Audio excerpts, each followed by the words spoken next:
અને જ્યારે દેવી ભાગવતની અંદર મહાત્મ્યની શરૂઆત થઈ છે અને મહાત્મ્યના શ્લોકની અંદર પ્રથમ શ્લોકમાં વેદવ્યાસ માં દુર્ગાને વંદન કરતા બોલ્યા છે, સૃષ્ટો યા સર્ગ રૂપા જગદવન વિધૌ પાલિનીયા ચ રૌત્રી સંહારે ચાપી યસ્યા જગદિદમખિલં ક્રીડનમ યા પરાખ્યા પશ્યન્તિ મધ્યમાથો તદનુ ભગવતી વૈખરી વર્ણ રૂપા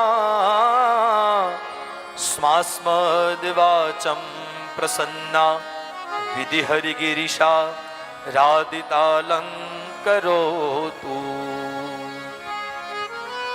વેદવ્યાસે જગદંબાને વંદન કરતા કહ્યું છે કે આ જગતની રચનામાં જે સૌથી મૂળ જે માધ્યમ બન્યું છે જગતની ઉત્પત્તિ માટે, એ જગદંબા બની છે, એ દુર્ગા માધ્યમ બની છે.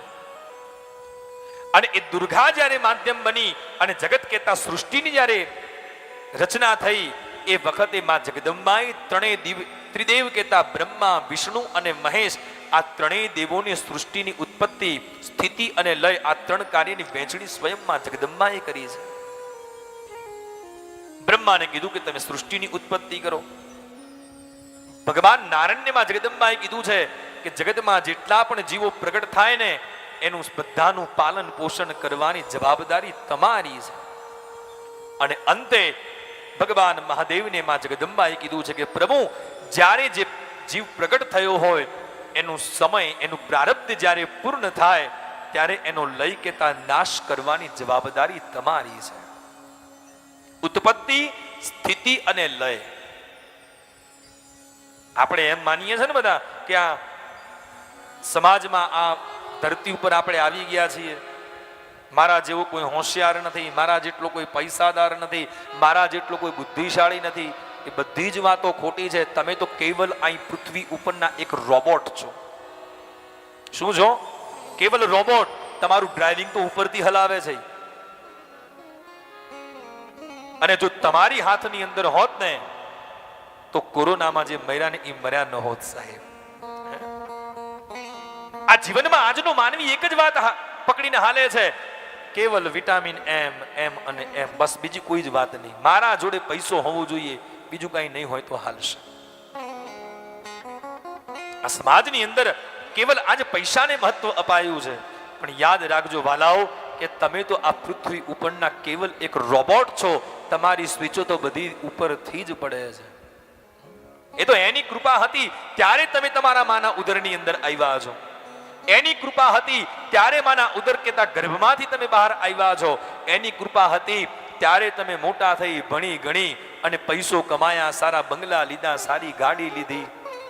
એ બધું તમે પછી લીધું છે. અને તોય આપણે શું કહીએ છીએ કે મારી પાસે બહુ સુંદર બંગલો. અલા, તે નથી લીધો, એની કૃપા હતી એટલે મેળવ્યું છે.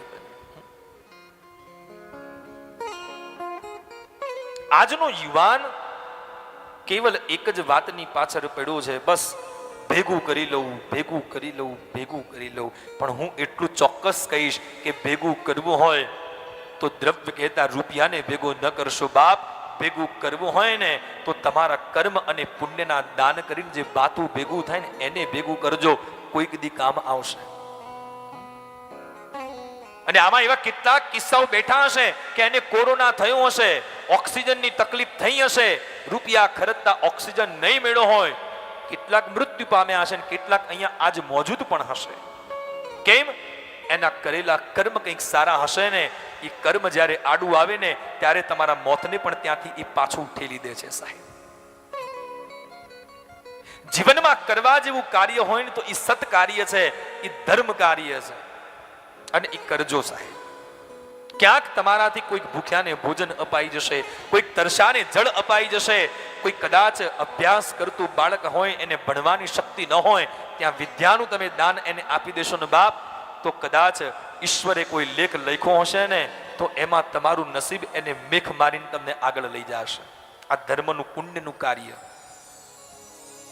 આપણે કહીએ છીએ ને ઘણી વાર કે એટલો બધો ભયંકર એક્સિડન્ટ થયો હતો પણ એને કંઈક કાર્ય સારું કર્યું હતું, એને કંઈક થયું જ નથી. લે હે ને, એ એનું કરેલું કર્મ છે મિત્રો.